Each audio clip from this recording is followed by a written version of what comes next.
Êxodo capítulo 3 e Hebreus capítulo 11. Abre no Êxodo, nós vamos ler ele, daqui a pouco a gente solta em Hebreus e volta para o Êxodo de novo. 3 ou 6? 3. 1, 2, 3. E Hebreus? 11. Viva o braço forte do Senhor, que impedirá o teu agir. Chegamos? Show? Se a palavra de vitória já foi liberada.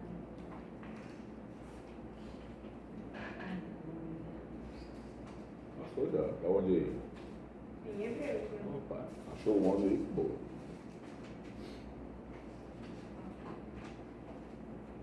Amém. O propósito do meu coração, e eu tenho passado um bom tempo em oração nisso, como pastor, trabalhar duas correções na nossa vida. A primeira delas, obediência. Amém. Eu não consigo entender onde foi que nós conseguimos desenvolver um cristianismo com base em desobediência. Um negócio de ter que provar a Deus, que Deus manda, a gente tem que ficar 7 dias aqui, vamos fazer para confirmar se Deus mandou falar ou não. Não consigo entender isso. E o pior é que a frase é essa mesmo: Deus mandou eu fazer isso, mas eu vou confirmar. Eu não sei se foi Deus que falou para eu confirmar, não. Deus mandou eu fazer, mas eu preciso de confirmação. Nós que desenvolvemos um cristianismo à base da desobediência. E aí nós não obedecemos a palavra, nós não obedecemos os preceitos. E nós queremos que os nossos filhos nos obedeçam, sendo que nós não entregamos obediência para Deus. Nós temos uma hipocrisia velada, gospelmente velada. Nós queremos que filhos, nossos liderados, tenham uma postura para conosco, das quais nós não entregamos essa mesma postura para Deus. Então, dentro do meu coração, a partir de mim mesmo, quero trabalhar esse ano isso, obediência. Segundo ponto, cura. Eu vou usar a mim como exemplo. A última vez que eu fui no médico fazer um check-up, nem existia check-up ainda. Se Deus não me cura, se Deus não me trata, um dia desse eu estava dentro de casa, convalescendo, eu fiz uma live, fui participar de uma live de um amigo, uns médicos estavam lá. O que você fala que era mesmo? Eu estava lá, eu estava enfermo em casa. Não tem curamento, negócio feio. E eles me olharam na live: pastor, o senhor está com inflamação, com infecção. O senhor andou tomando alguma água? Lembra? Aí eu tomei água mesmo. Eu peguei uma água. Se Deus não trata desse jeito comigo, eu vou chegar no médico, o médico vai me dar logo um atestado de óbito. Procura uma funerária, aproveita que você vai ser o primeiro que vai ter a oportunidade de fazer isso. Então, e preste bem atenção nisso, parece brincadeira. Nós estamos precisando de muitas curas, das quais nós não sabemos. Existem sentimentos em nós, existem palavras em nós que são gatilhos, que a gente não pode ouvir ela numa música, que se alguém passar ali e falar essa palavra, vai nos lembrar de uma dor de 40 anos atrás, de 20 anos atrás, vai nos levar a um processo de uma semana de perda, de alegria, de humor, de sensibilidade, por aí vai. Nós estamos necessitando de cura dentro do nosso ambiente físico. E aí nós temos um pecado. Porque se nós entendemos que Cristo levou sobre si todas as nossas dores e enfermidades, e nós, por ignorância, estamos andando nisso, em algum momento não acessar essa cura em Cristo, nos será imputado como pecado. Então hoje eu quero usar esse texto. Primeiro, para nos apontar essa realidade da obediência. Nós precisamos aprender a obedecer. Eu tenho conversado muito, com todos. Obediência, segundo os meus termos, não é obediência. Nós temos uma autoridade aqui, que é a Wagner. A Wagner chega para o Edson, por gentileza, pegue essa lixeira e coloque lá no outro cômodo.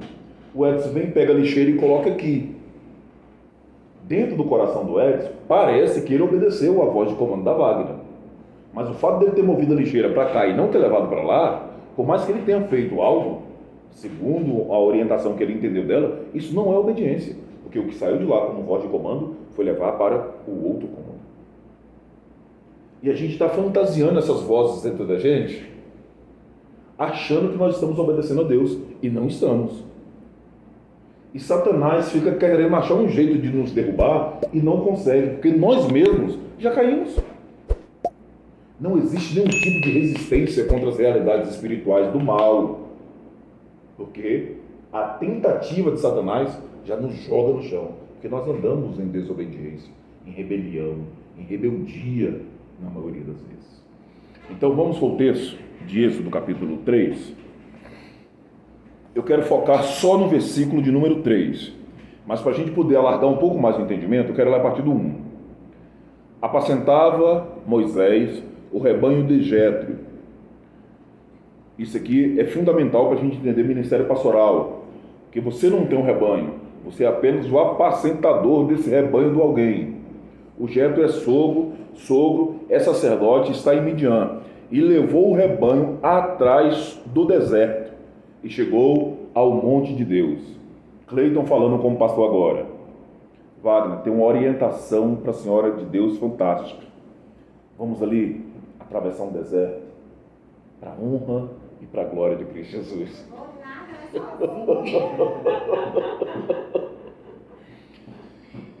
Por mais que a gente saiba que o que está do outro lado é o monte de Deus, essa palavra deserto, que torna um sanduíche dessa nossa existência, do lugar que nós estamos até onde Deus quer que nós estejamos, meu irmão, é muito mais fácil dizer que esse pastor está desviado do que eu querer encarar esses passos.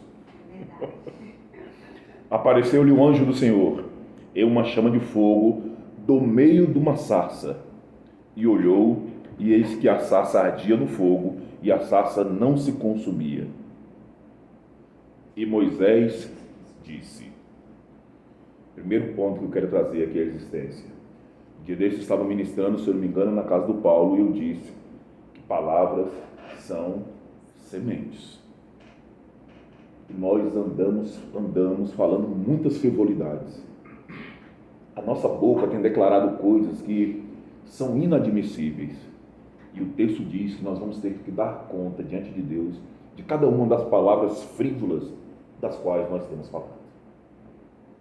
Pergunta: o que é que você tem dito ao seu respeito? O que é que a Wagner fala para ela quando ela olha no espelho? O que é que a Cristiane fala com ela quando a roupa já não cabe mais? O que é que a Dislene fala quando o cabelo já não está do seu agrado? O que é que se fala, o que é que se pronuncia quando alguém irrita? Quando o ônibus não passa na hora ou quando o Uber não chega? Quando qualquer coisa foge da nossa rotina? Tiago, no capítulo 3, vai dizer que o homem que governa a sua língua, ele compara a língua com o leme do navio. Que o leme, em vista do navio, o leme é uma coisa pequena. Não sei se alguém já viu. Lá em Salvador é comum a gente ver essa cena, né? Tem sempre algum barco de grande porte de manutenção e a gente vê aqueles negócios imensos, dá até vontade de viajar, e o leme que controla aquele negócio não tem 1 metro e ele governa aquilo. Ei, se nós aprendermos a controlar a nossa língua, nós teremos governo de nós mesmos. Se nós aprendermos a controlar a nossa língua, nós teremos governo de nós mesmos. Nós não profetizamos em nosso favor. Nós não declaramos as bênçãos de Deus no nosso dia, na nossa casa, na nossa empresa, na nossa família. Nós não usamos o poder das Escrituras, nem sequer no ambiente das nossas orações. Se a gente for um pouco sincero, existem muitas murmurações transvestidas de orações e que nós proclamamos elas dia após dia. Murmurações, reclamações, queixas, incredulidades transvestidas de persistência ou de insistência em oração. Às vezes, até cobranças, como se Deus, em algum momento, tivesse trocado de lugar. Edson, você agora é o meu governante. Manda em mim que eu vou fazer tudo que você quiser. Vai, Edson, manda. Como se Deus fosse uma espécie do Aladim. Então, a primeira coisa, aprender a controlar a nossa língua. Na sequência do versículo está dizendo: agora me virarei para lá. A ideia é que ele está andando, vê essa cena, continua andando, depois é que ele para, pensa e medita para poder virar e olhar para isso de novo, ou como diz o texto em Daniel, continuar olhando para o que ele olhou só de relance, ou talvez no periférico do olho. Nós necessitamos viver um profundo arrependimento nas nossas vidas. Nós também aprendemos a ser cristãos sem viver arrependimento. Vou insistir nessa fala. Nos dias de hoje, se tornou comum o pecado. Nós colocamos o nome de gospel, inventamos um monte de firulas para poder aceitar o pecado no nosso meio. O pastor estava comentando uma situação um dia desse, que ele foi reclamar com um menino, falando que: uai, rapaz, você está na porta da igreja bebendo cerveja? Aí o menino pegou e virou, levantou a garrafa da cerveja e falou assim: aqui, pastor, é sem álcool. Sem álcool pode. Mas da sem álcool para com álcool, a distância é mínima. É um pulo. Fala, isso é um pulo. A distância é mínima. Então, nunca vai chegar descaradamente colocar uma caixa de cerveja na confraternização da igreja. Mas ela começa brincando de sem álcool. E já tem alguns ambientes que já está rolando com álcool. E aí eles vão colocando essas pequenas pedrinhas, essas pequenas raposinhas, que antigamente elas vinham, agora a gente está indo buscar ela e inserindo ela no nosso meio, e vão inserindo, vão fazendo parte da nossa trajetória. Nós verdadeiramente nos arrependemos da vida que nós tivemos no passado, antes de conhecer a Jesus. Nós verdadeiramente nos arrependemos da história, das muitas palavras que nós falamos. Eu fico tão envergonhado todas as vezes que eu vou ver o meu pai. Eu vivi 5 anos com meu pai dentro de uma casa, talvez do tamanho desse ambiente, sem falar com ele. E todos os dias, quando eu vou lá, eu lembro das tentativas que o meu pai teve de reaproximação. E eu, no auge da minha sábia ignorância, recusando. Eu me lembro das vezes que eu humilhei meu pai. E uma delas, eu comprei uma bicicleta fiado de um colega comum nosso. Paguei a primeira parcela, comprei 2 ou 3 vezes para pagar por semana. E quando eu fui pagar as outras parcelas, ele falou: não, seu pai já pagou. Meu pai estava lá jogando dominó no bar com os amigos dele, chega lá, jogou o dinheiro assim na mesa. Nunca mais se meta nas minhas coisas. Da minha vida cuido eu. Olha que coisa linda como filho falar com o pai.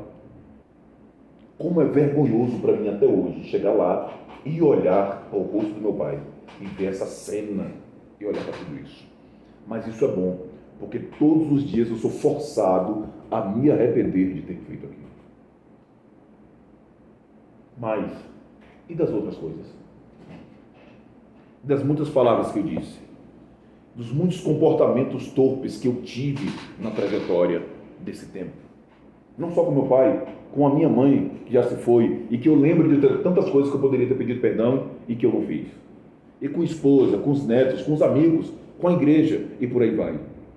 Nós necessitamos virar, voltar, viver essa metanoia para o que é santo, para o que é sagrado, para o que é do alto, que tem se manifestado na terra em nosso meio. E Deus tem feito na nossa vida.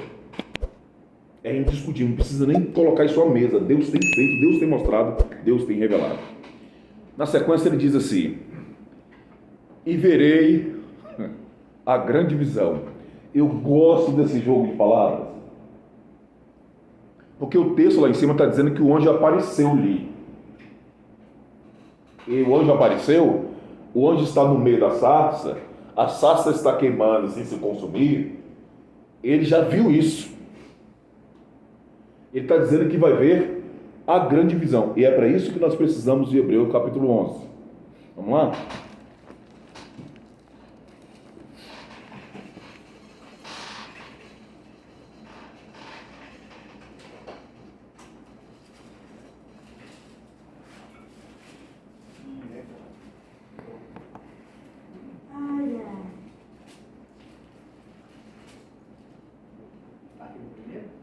partir do 26, 24.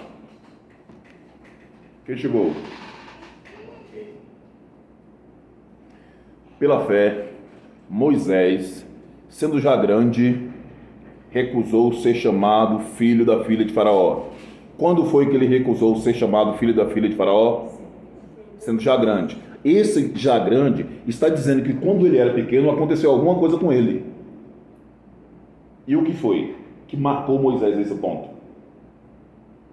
Joquebede. A mãe do menino, temendo que ele fosse morrer, teve coragem de lançar os seus pães sobre as águas.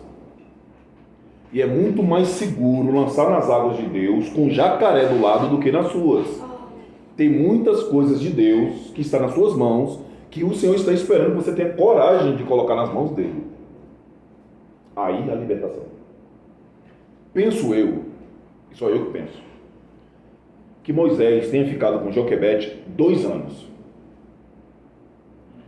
Como é?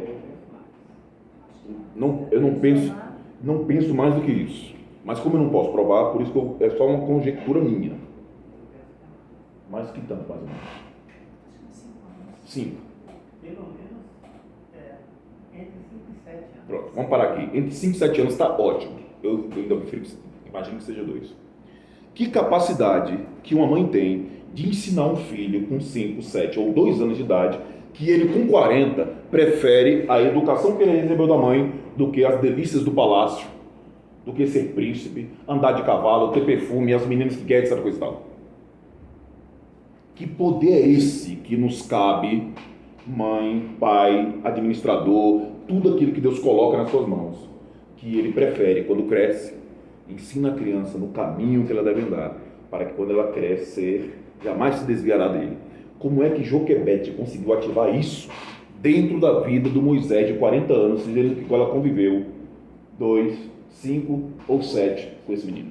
Não, é pior ainda, porque quando ele foi para lá, ele foi ensinado e treinado. Treinado, que em toda a ciência do Egito. A Bíblia diz isso.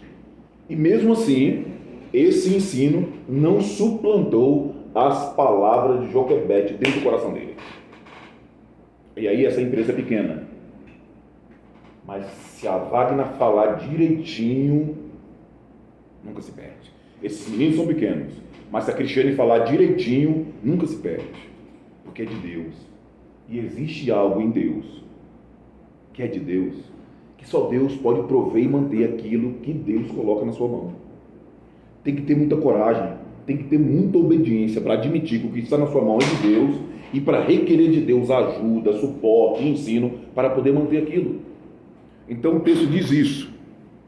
Pela fé, Moisés, sendo já grande, recusou ser chamado filho da filha de Faraó, escolhendo antes ser maltratado com o povo de Deus do que por um pouco de tempo ter o gozo do pecado. Ele não aprendeu isso dentro do Egito. O Egito ensinou ele a pecar, ensinou ele a matar, ensinou ele a conquistar, a ter ouro, prata, e mais. Mas ele está dizendo, o texto está dizendo que a opção e a preferência dele não foi essa. 2, 5 ou 7, ele aprendeu isso. Abraham Lincoln, se eu não me engano, que falava que a mãe que embala o berço governa o mundo. A Joquebede embalou o berço do menino. E nós estamos falando do menino dela aqui, nos dias de hoje. Tendo por maior riqueza o vitupério de Cristo do que os tesouros do Egito, porque tinha em vista a recompensa. Olha a vista que nós estamos lendo lá no Êxodo 3. Só para melhorar mais o texto. Pela fé deixou o Egito, não temendo a ira do rei, porque ficou firme como vendo o invisível. Pela fé celebrou a Páscoa, a aspersão do sangue, para que o destruidor dos primogênitos não lhes tocasse. Pela fé passaram o mar vermelho como que por terra seca, o que intentando os egípcios se afogaram. Pela fé caíram os muros de Jericó, sendo rodeado por ele por 7 dias. Vamos voltar lá para o capítulo 3. Então, ver uma grande visão não está relacionado com o que Deus está lhe mostrando agora, com o que Deus está falando agora, com o que Deus está ensinando agora, nesse momento, nesse já. Essa visão para Moisés é apenas um despertar, É a brincadeira de Deus para chamar a atenção de Moisés para si. O que Deus tem para Moisés está muito além disso. Está muito distante desse hoje da qual o Moisés está vendo. Nós precisamos aprender a andar por fé e não por vista. Aprender a olhar com olhar de quem vê o futuro que Deus está querendo, projetando para cada um de nós. É inconcebível dentro da cultura, dentro do mundo que nós estamos vivendo hoje, educar segundo os princípios bíblicos. Mas, segundo o que Deus estabeleceu, sim, é possível. É inconcebível adquirir riquezas caminhando nesse mundo com honestidade. Sim, mas para quem obedece fielmente a Deus, sim, isso é possível. E nós precisamos voltar ao nosso olhar para dentro das Escrituras, para poder ter uma visão ampla e plena de futuro. E só quem tem condições de enxergar futuro consegue viver os propósitos, sofrimentos, as dores, atravessar os desertos desse presente. Então Moisés está atravessando com o gado de Jetro pelo deserto. O gado pode não ter ideia que depois do deserto o monte de Deus está lá. A oportunidade de murmurar, de agradecer, de persistir, de resistir, está entregue e lançada a todos. Versículo 4. E vendo o Senhor que virava para ver, bradou Deus a ele do meio da sarça e disse: Moisés, Moisés. Respondeu ele: quem é que tem disposição para obedecer quando Deus chama? Como é que eu vou ter disposição para obedecer à voz do Deus que me chama hoje para viver ou fazer o inimaginável, o inalcançável, o inacreditável para Ele hoje? E a minha resposta para Ele ser: eis-me aqui. Esse mês de novembro para cá, nós temos insistido em oração em casa e pedido para Deus que a nossa resposta mais sincera, do fundo do coração, para qualquer coisa que Deus queira de cada um de nós, seja essa: eis-me aqui. Mas o problema é que nós queimamos essa etapa. Nós não falamos de nós mesmos, o que está da nossa boca não diz respeito a Deus. Nós não temos uma conversão sincera, uma conversão sadia. Nós não caminhamos em cima de uma linguagem de quem verdadeiramente se arrependeu das coisas lá atrás. Nós não temos nossos olhos preparados para poder ver fora da carnalidade. E aí, quando Deus vem nos falar as coisas, quando Deus vem nos pedir as coisas, quando Deus quer pelo menos nos orientar, Ele não consegue tirar de nós essa resposta que Moisés teve. Como é que nós vamos progredir nos planos de Deus sem passar por esse crivo de viver no que é santo e do que é santo? Como é que nós vamos romper um ano, nesse mundo, com a mentalidade que nós tínhamos do passado, sem viver transformações singelas e sinceras até na nossa fé? Meu neto veio me perguntar esses dias o que é fé. Que ele falou que foi pesquisar no dicionário e aquilo não estava batendo com o que ele estava sentindo. Eu fiquei admirado com isso. Isso não é mérito meu, isso é mérito da Dislene, que se desdobra semana após semana de pegar todos os meninos e abrir a Bíblia e ler com ele dia após dia. Todo sábado lá em casa, de jejum, em oração, o menino está lá orando, de olho no relógio, esperando dar meio-dia para poder morder o pão seco, mas não abre mão de estar nisso. E de vez em quando Samuel sai com cada pergunta que me assusta às vezes. E ele veio me perguntar o que é fé.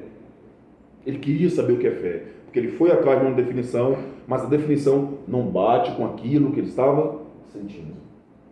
E nós estamos vivendo isso. A definição da nossa fé não condiz com o que diz as Escrituras. O texto diz que quem tem fé, como diz as Escrituras, rios de água viva fluirão de dentro de nós. Por que essas águas não estão fluindo? Nós não temos fé segundo as Escrituras. Nós não conseguimos agradar a Deus com a nossa vida, com a nossa fala, com o nosso comportamento, com nada. Por quê? Porque nós não temos fé. Porque sem fé é impossível agradar a Deus. E aí nós aprendemos a trocar a disruptura do comportamento para dizer, mostrar para os outros que nós temos fé. Olha lá o Cleiton, olha o tamanho da Bíblia que ele está debaixo do braço. Nossa, deve ter colado uma Bíblia na outra para ficar daquele tamanho. Olha o paletó dele, que coisa linda. Olha a gravata, nossa, ali é um homem de fé.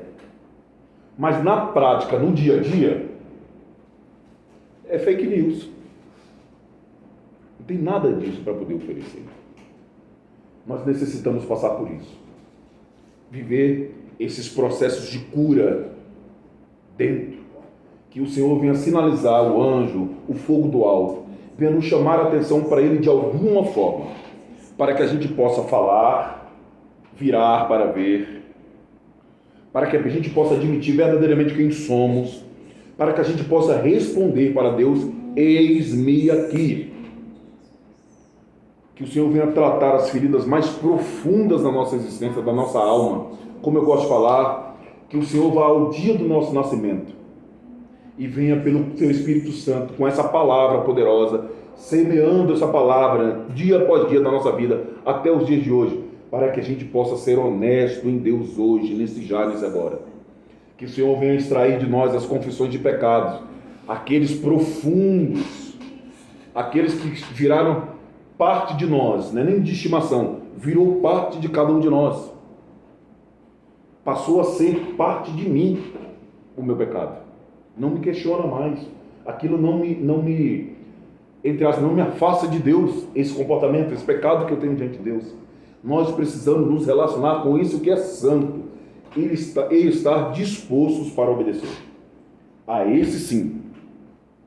Venha o ano que vier, venha o governo que vier, venha as mudanças teológicas que vierem, nós vamos estar centrados naquilo que Deus disse, para viver uma vida em agradabilidade a Ele, para viver uma vida que favoreça o reino dEle, abrir mão dos nossos desejos, das nossas vontades, abrir mão dos nossos Egitos, abrir mão das riquezas que o Egito possa nos dar, para poder viver o que é bom de Deus, que seja dor, que seja vitupério, que seja escárnio, que seja desonra, mas vindo de Deus é o melhor para nós, porque Ele é quem sabe os planos que Ele tem para cada um de nós. E são planos de bem, são planos de paz. Ele escolheu o melhor para cada um de nós. Então, quando eu sofro, não é o meu pecado que está me levando ao sofrimento. É o Deus poderoso que está me trazendo, me arrastando, me gerando consciência para poder estar mais diante dele. E eu quero terminar com essa expressão que eu estava explicando para o meu neto. E isso vai ser um alerta. Cuidado com a bênção de Deus. É porque nessa condição de Moisés, Egito é uma bênção. Nós lemos agora que ele trocou as riquezas para poder, e nós não tocaríamos. Nós estaríamos lá dando testemunho. O tempo de cantar chegou, foi Deus que me colocou aqui. Nós teríamos feito um monte de maracutaia para poder estar lá, e a gente chega lá dizendo que foi Deus que deu, né? A gente faz um monte de acordos para poder receber isso aqui, e chega lá dar testemunho que foi Deus. Deus às vezes nos abençoa com o propósito de não nos perder. O filho chegou para o pai: pai, me dê a parte da minha herança. E aquilo não era lícito, porque o pai está vivo, só tem direito à herança do filho a partir do momento que o pai morre. E o pai dá. O filho está gastando, daqui a pouco ele está sem dinheiro, arruma um trabalho, e o trabalho que ele arrumou foi na grande empresa que tinha, cuidando de porcos na época. E a situação desse trabalho era tão desumana que ele desejou comer a comida dos porcos. E quando recusou, quando não deixaram ele comer a comida dos porcos, não foi quando ele desejou, foi quando não deixaram ele comer, ele caiu em si. E quando ele caiu em si, o que foi que ele disse, Miguel? Os servos do meu pai têm fartura de... Ponto. Ele só veio entender que os servos do pai têm fartura de pão quando negaram a comida dos porcos para ele. E eu tenho plena certeza e convicção que se o pai não permite que o filho passe por isso, ele jamais entenderia isso. E se nós não aprendermos em Deus agora, amanhã a bênção do Senhor vai chegar. E quando a bênção chegar, vai nos levar para esse lugar de cair em nós. Vai nos levar para esse ambiente onde nós vamos reconhecer Deus como soberano na nossa vida e não apenas como alguém que dá.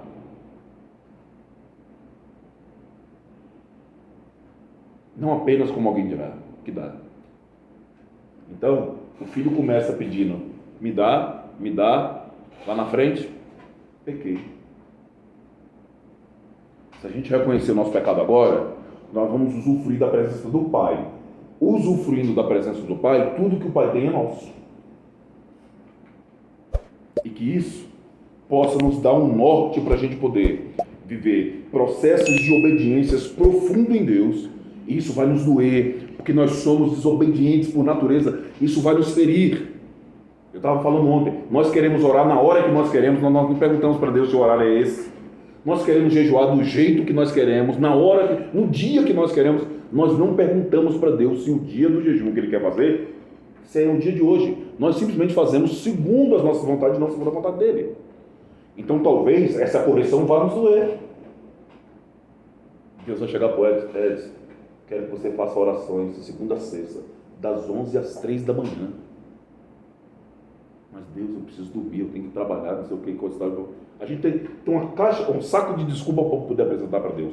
Mas nós precisamos entrar dentro desse ambiente de obediência, porque nós estamos querendo de Deus coisas que só a obediência pode dar. Nós estamos precisando de Deus coisas que só a obediência pode fazer com que chegue em nossas mãos. E a cura, curar nossa alma, curar a nossa sensibilidade que está insensível, curar a nossa percepção de cuidado para com o outro, curar o nosso olhar para com as Escrituras. Nós já estamos vivendo um processo de relativização das Escrituras gigantesco. Daqui uns dias, se nós não cuidarmos, seremos nós que vamos estar colocando a água nesse leite, por assim dizer. Nós precisamos viver isso. E que o Senhor nos trate a partir do hoje, que o Senhor nos trate a partir do já, que o Senhor nos trate a partir do agora. Amém? Olá, a graça e a paz do Senhor Jesus. Você está no canal da Missão Ressignificar, gerando uma história de transformação genuína à luz da palavra. Muito obrigado você que tem nos acompanhado até aqui, você que tem nos assistido, muito obrigado. E aqui do meu lado estão as nossas redes sociais. Se você quiser entrar em contato conosco, seja muito bem-vindo. Que Deus te abençoe. Nós te louvamos, Pai, te agradecemos, bendizemos o seu santo nome, muito obrigado. Obrigado pelo teu amor, pela tua graça, pelo teu favor. Obrigado pela tua palavra. Palavra essa, Pai, que é poderosa. Que a tua palavra seja para nós hoje, como o crisol é para a prata. Venha tirar as impurezas, as durezas, venha tirar, Pai, as imperfeições, para que nós sejamos tratados para ti, para glorificar o teu nome e manifestar a tua justiça onde quer que nós estejamos. Nós necessitamos de cura, Pai. Cure o nosso falar, cure o nosso olhar, cure o nosso ouvir, cure o nosso andar, Pai, para a glória do teu santo nome. Nos ensine, Pai, o que tu ensinaste a Joquebede, que com pouco tempo ela administrou aquilo que tu colocou na mão dela, Pai, a tal forma que ele jamais abriu mão daquilo, Pai, que foi inserido, que foi enxertado dentro do seu coração. Ensina isso a nós, pais, avós, patrões, pastores, ministros. Ensina-nos, Pai, a cuidar do que é o teu, com essa perfeição, com essa maravilha, Pai, para a honra e a glória do teu santo nome. Ensina-nos, Pai, a cuidar do que tu tem colocado em nossas mãos, Pai, para a glória do teu santo nome. E levante em nosso meio, Pai, cada vez mais, servos obedientes a ti, para a glória do teu santo nome. É em nome de Jesus que nós oramos e agradecemos. Amém. Amém.